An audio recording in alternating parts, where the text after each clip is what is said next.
Welcome back to What Does This Word Mean? A channel that explores the meanings behind trending English words.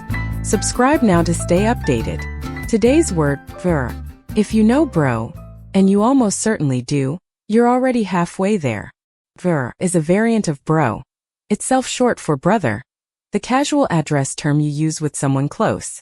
The substitution of the V traces back to rapper XXXTentacion, who used the term as early as 2015 in Look at Me, and more explicitly in his 2017 track What's Up Ver. In his vocabulary, the V came from the expression very rare, a marker of exclusivity, of inner circle. That origin has largely faded from view. Today, most people using ver aren't making a conscious reference to XXXTentacion. The word has taken on a life of its own. What makes ver interesting is what it does that bro doesn't. Bro carries a masculine default.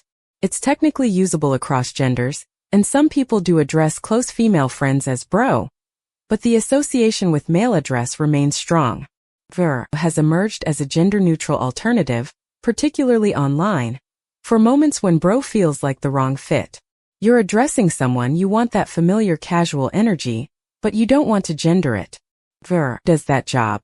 Some people also read it as an acronym for very rare only, which loops back to its original meaning, while giving it a slightly different texture.